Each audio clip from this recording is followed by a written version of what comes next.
Well, I'm back, people. Brother from Harlem with the high school education.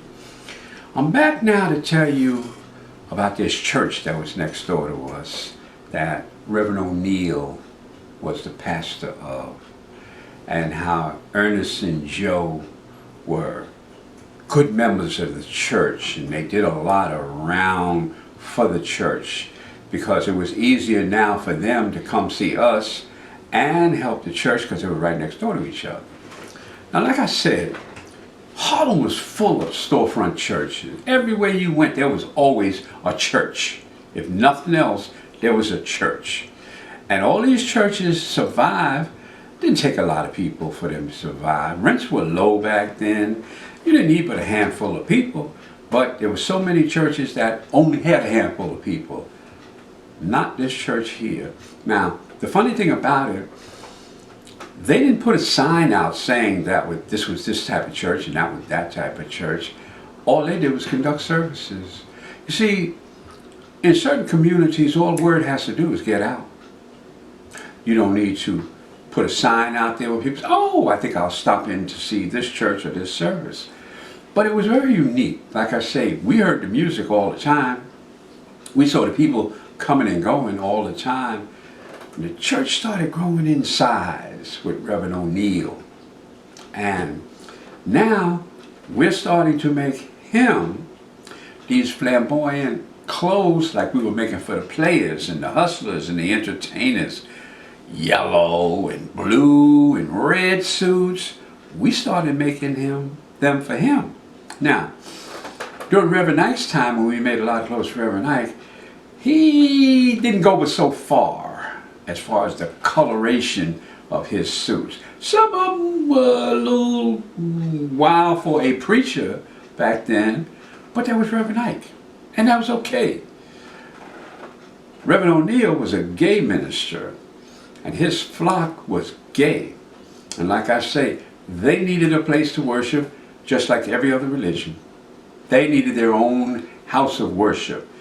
This became a house of worship that kept growing in size because I guess throughout the New York community, gay people, you know, they had gay bars. We had one on 125th Street, you know, called the Apollo Bar, which was a gay bar.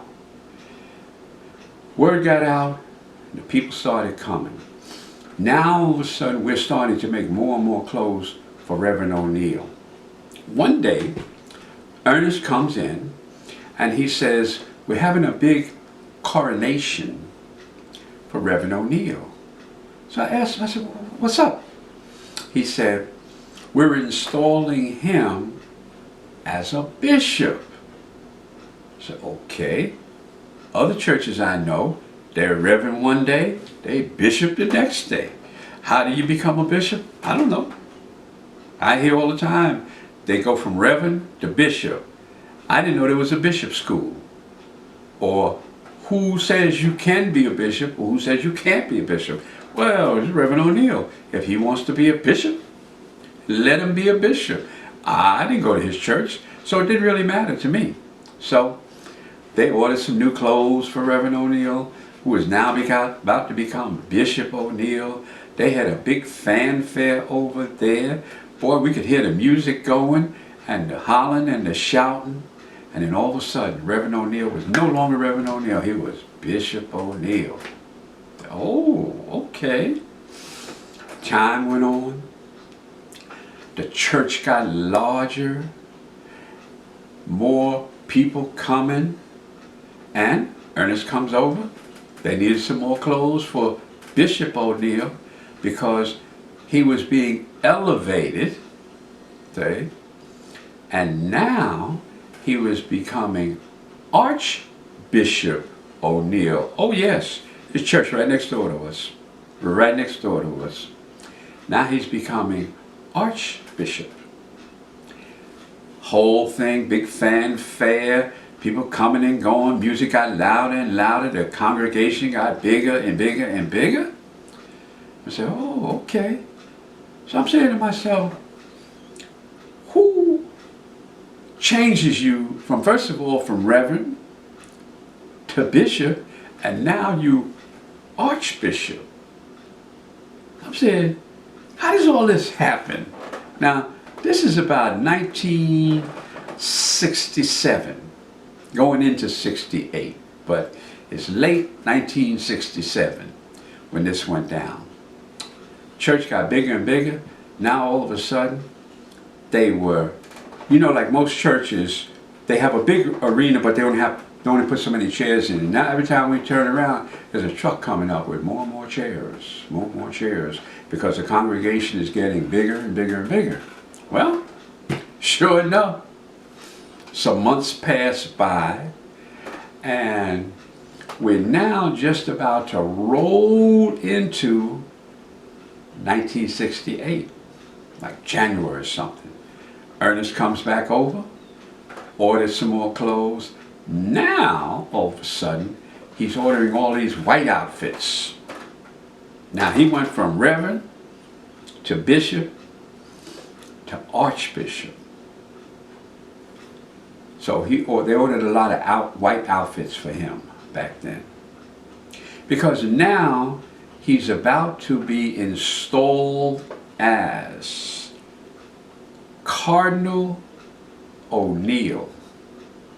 Now, I only knew of that happening like in a as the Catholic Church or some Episcopal churches, you had ranking like that.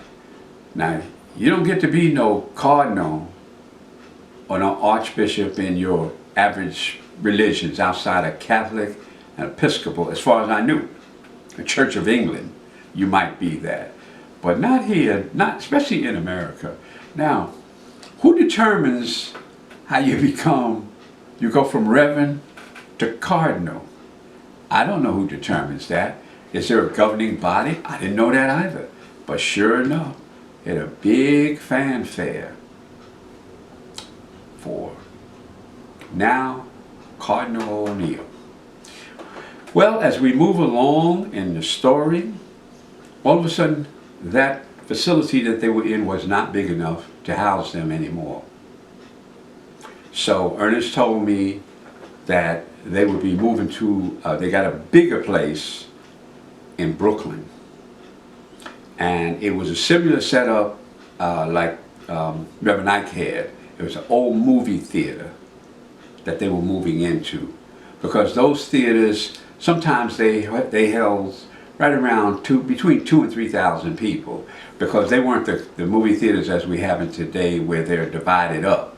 So the whole auditorium was there, because that's where Reverend Ike was, because his church was in a movie theater where I graduated from junior high school. So I could understand that, because it's already set. It's got all the chairs, it's got the stage, got the sound equipment, everything is in there, of which they needed. So now, Cardinal O'Neill, they're getting ready to move their church to Brooklyn. Well, they moved their church to Brooklyn. And then, one day, Ernest came over, because now Ernest isn't helping Ori anymore because the church has gotten so big. I believe Ernest now had a job within the church. Before he was a volunteer like a lot of people are. Now he's in the church.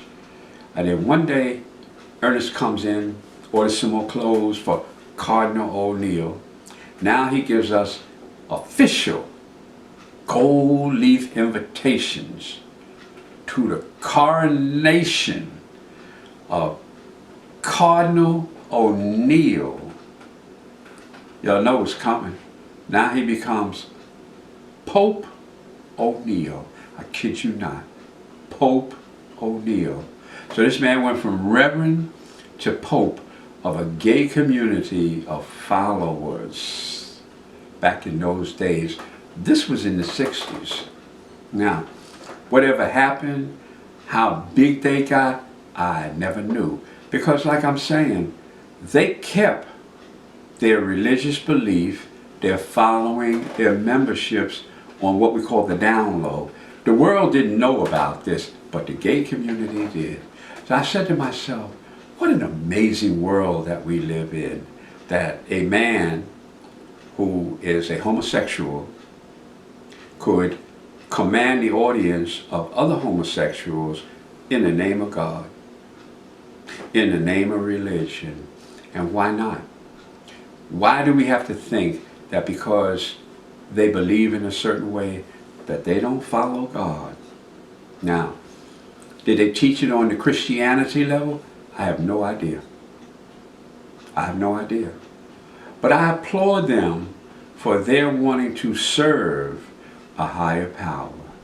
So I'm going to leave you guys with that. Think about that though. This was 1960s where a congregation got so big that the minister became the Pope of the gay community. I'll be back with another tale of life on 125th Street. Brother from Harlem with the high school education. Many blessings to you guys. Think about those days, just how diverse Harlem and New York was. Be blessed.